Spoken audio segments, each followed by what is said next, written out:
Okay, what's going on, guys? So today I'm going to go over our notes from the other day, Earth's motion.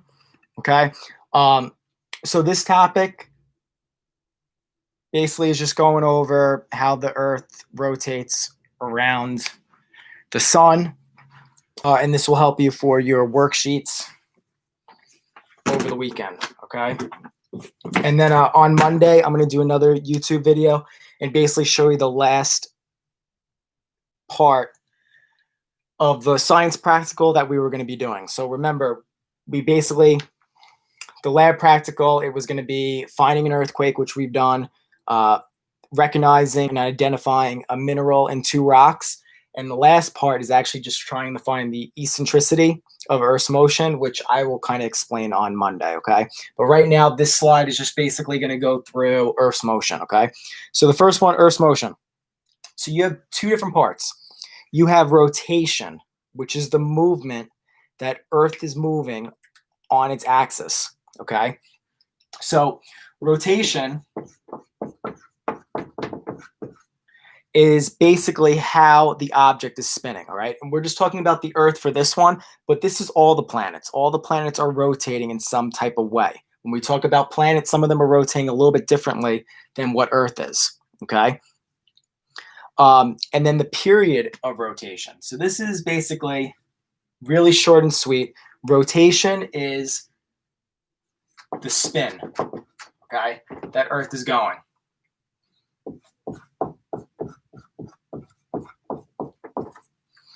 Now, the period of it, or the period of rotation,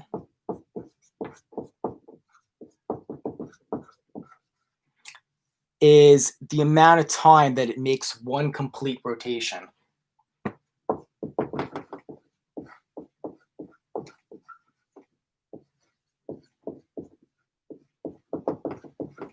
So in our sense for Earth, you have Earth going around and it's spinning, okay? And it's moving 15 degrees an hour.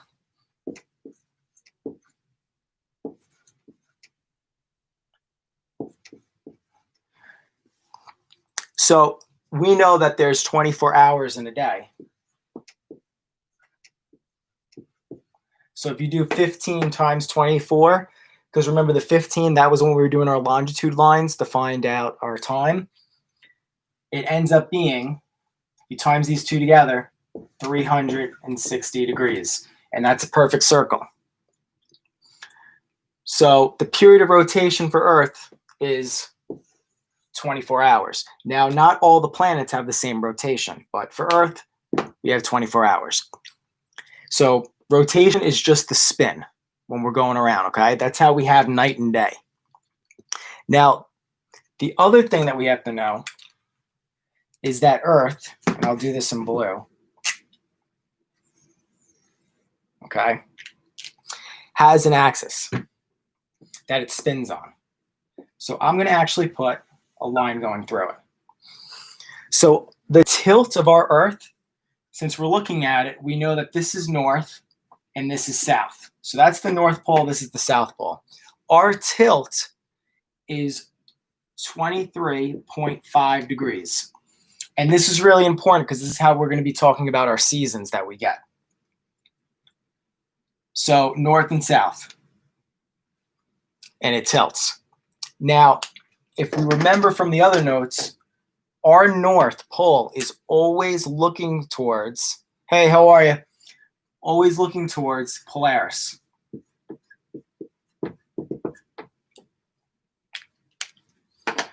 So when we spin, which is our rotation, we are rotating on this axis, and our North Pole is always pointing to Polaris. That's why it's always the North Star. That's why it's always good to look at it, okay? So the next part that goes with rotation is I have a couple of YouTube videos on the actual slides where it's the Fulcrum pendulum. So basically what happens is the Fulcrum pendulum, how they found out that the Earth was actually rotating, and and it was rotating in a way, is that if I erase this,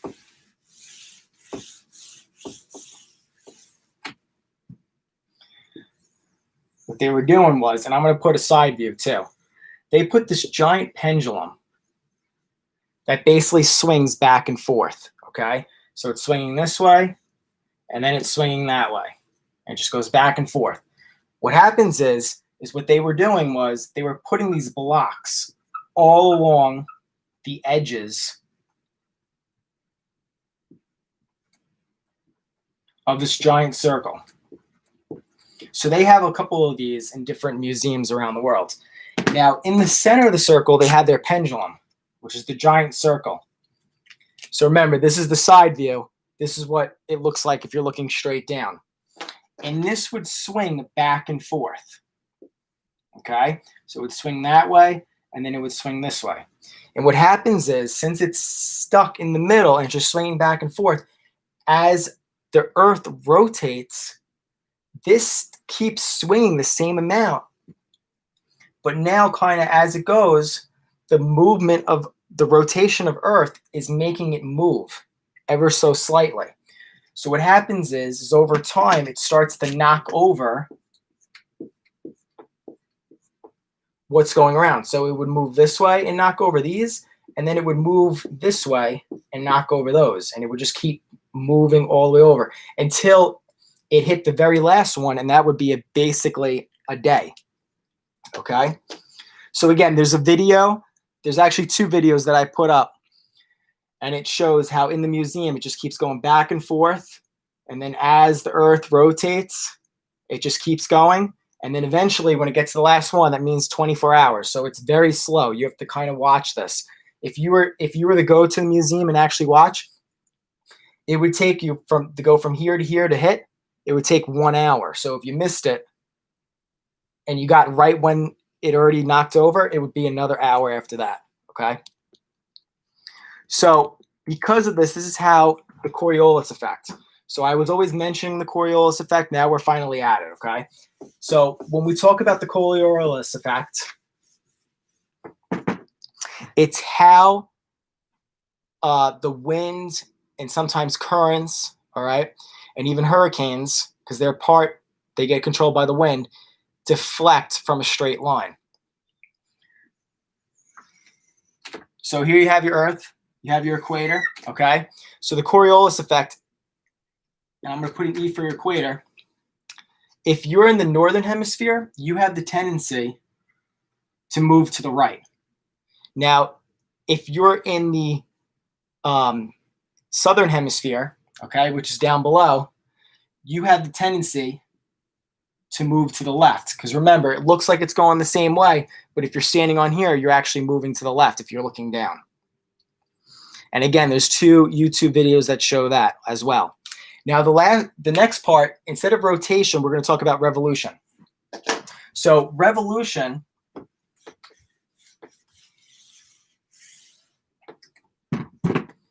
okay,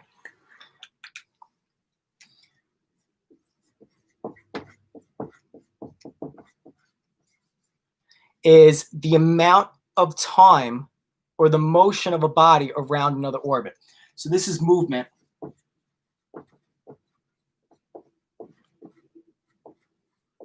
And I'm basically paraphrasing something else. Now, the period of it,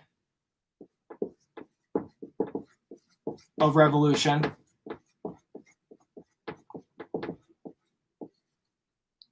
is the amount of time. And for us, it's the amount of time we orbit around the sun.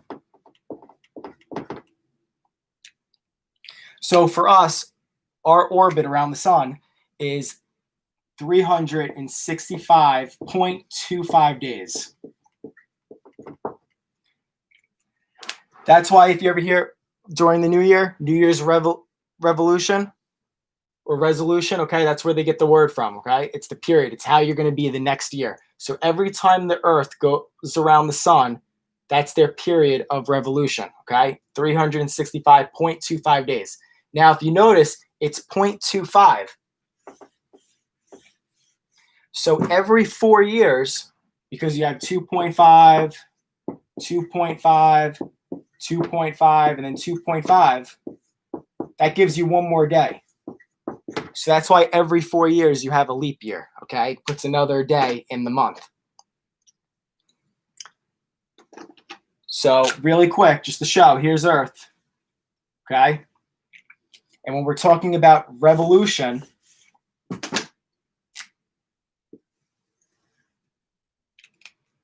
that is the time that it takes to orbit around the sun.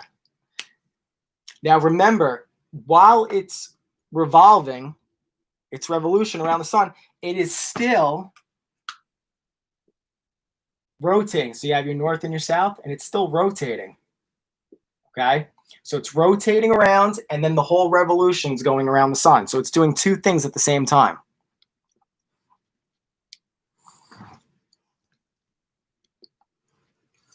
So really quick, we have two different things that have to do with our seasons. So we have our winter solstice and our summer solstice. And for this, I'm going to make it a lot bigger, this diagram.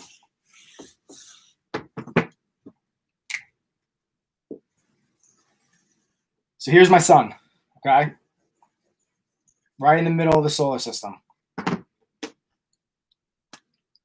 And remember we said that the Earth is always tilted, okay? So I'm going to draw this really close, all right? This is not to scale. But here's my Earth over here, and here's my Earth on this side. Remember, though, our axis is always tilted. So we have our axis here and our axis here. The top of it is the north. Then we have the south, we have the north, and we have the south. Now, also with that, the middle of our Earth, we have the equator. So I'm going to put this line going through, and I'm going to put E for equator for both sides.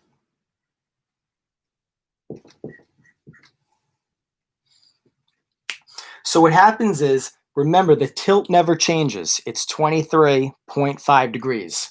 And it's always looking at Polaris, which would be somewhere up top, okay? So when we're in this position over here on this side, this is called the winter solstice, okay?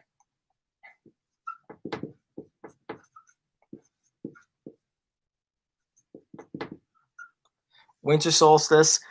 And then on the other side, we have the summer.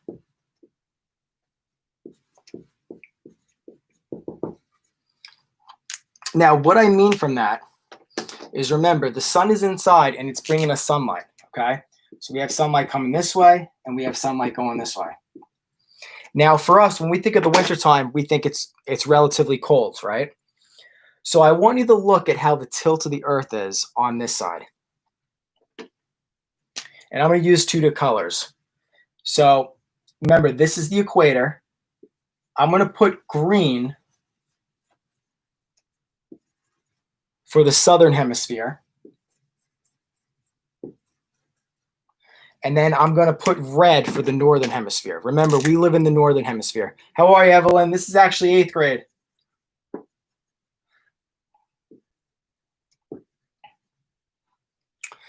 So when we're looking at the winter solstice, okay, which part of the Earth, which hemisphere is facing the sun more? And if you look at it, it's the southern hemisphere. Us living in the north, we're pointing away. So that's why we have colder temperatures in the wintertime, okay, than in the summer, because the northern hemisphere is facing away. So we don't get as much sunlight. And that's why over the wintertime, we have a low amount of daylight, okay? Now, when we go to the summer solstice, our red, being the northern hemisphere, is tilted towards the sun. So now we're getting more sunlight, and it's a lot warmer, so that's why it's called the summer solstice, okay? And that all has to do with the tilt, because remember, if we were straight like this, and our axis was going straight through every time, both the north and the south hemisphere would get the same amount of sunlight. So there would be no changes in the season. So when we have winter, when we're facing away, the southern hemisphere is experiencing their summer. Then when we're in the summer, which we're getting to right now, we're tilted more to the sun, so we get more sunlight to heat us up. But the southern hemisphere is now experiencing their winter. Okay? So now we have two other parts. And actually, to go through the actual dates, our winter solstice, the actual date for it, is December 21st. And then for summer, which we're about just under a month away, it is June 21st. Okay? Now the next one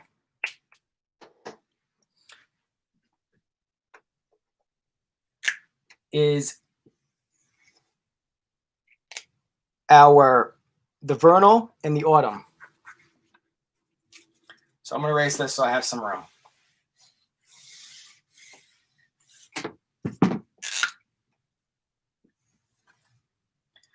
All right, so remember, our axis is still tilted. So we have our north, we have our south, we have our north, we have our south, we have our equator going through,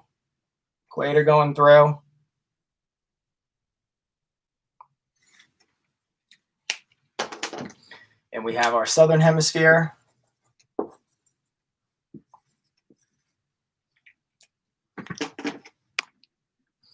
And then we have our northern hemisphere at the top. Okay, northern hemisphere is where we are. So now we get into these two different things. We have our vernal equinox, and then we have our autumn. And now it's different from the solstice, okay? It's called an equinox.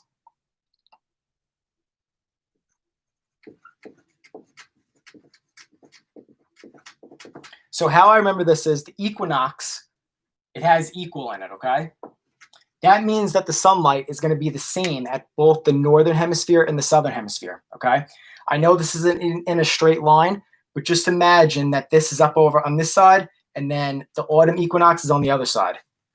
So they get the same amount of sunlight. So this is changing seasons. So for autumn, the date is September 21st.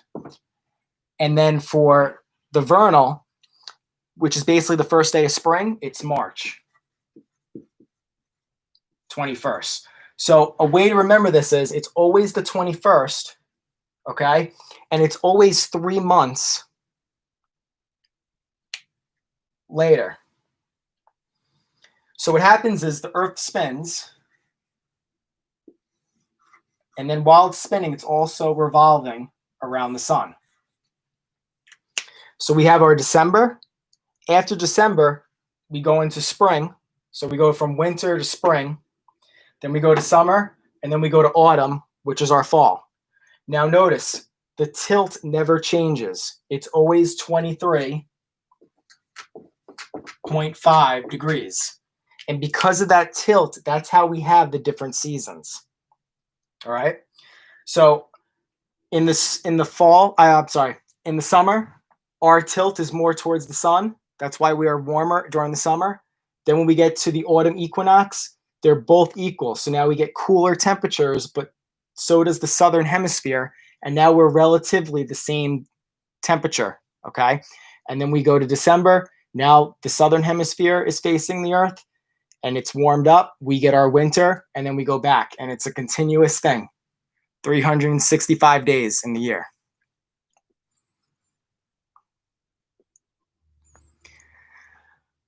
All right, so now the next thing I want to talk about, and this is all in the reference table.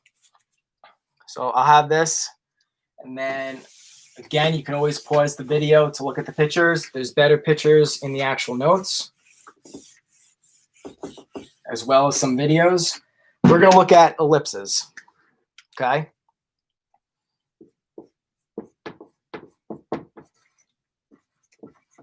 Now, the ellipse is really important because it's the oval shape of the planet's orbit.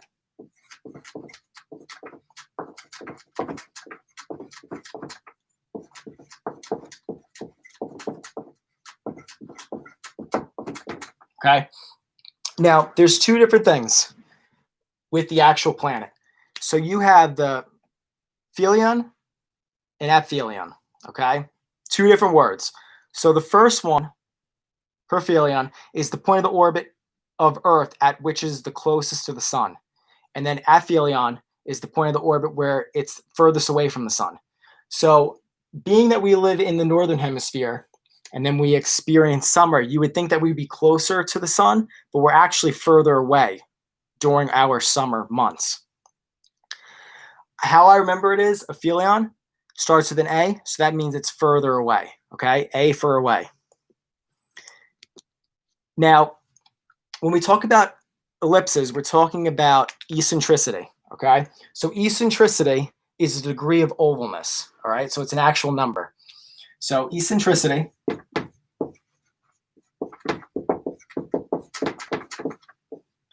is the degree of ovalness. All right, I'm going to put that in parentheses because it's not really a word. Ovalness of an ellipse.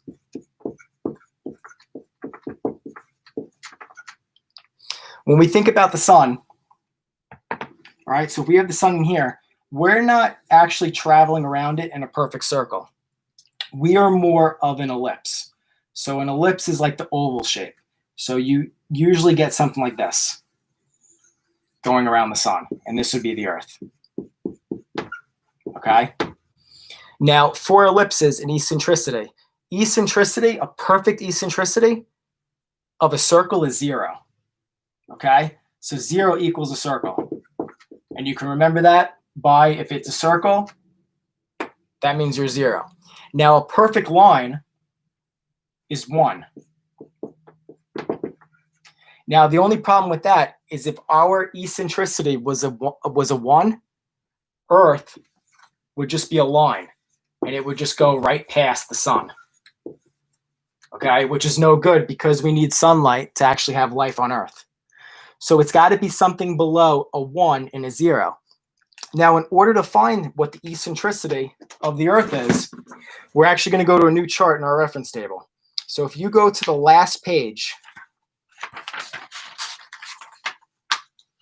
you will have, so it's going to be page 15, okay? So on page 15,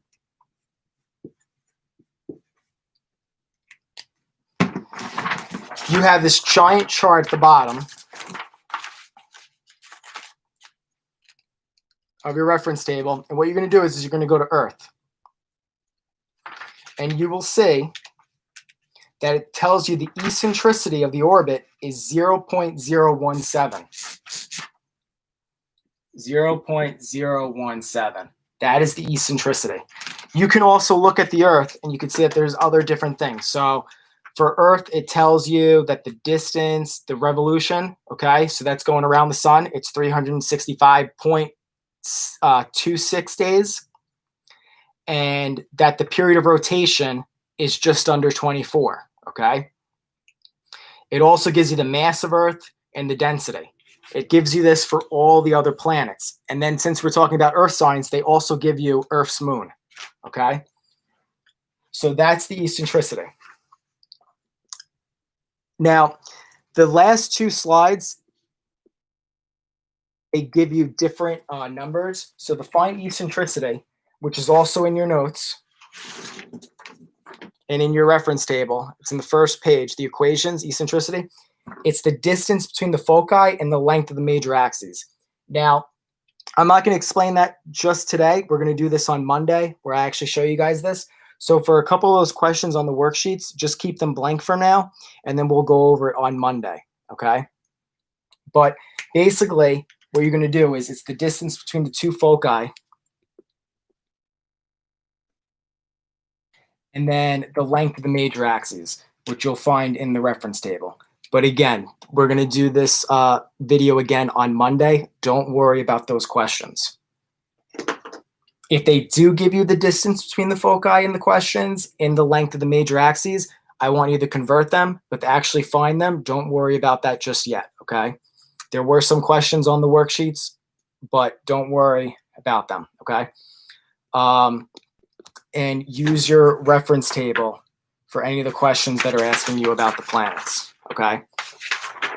That's all I wanted to go over today with this. Again, please look at the YouTube videos that are on the slides. They will help you. And then I will see you guys later, okay?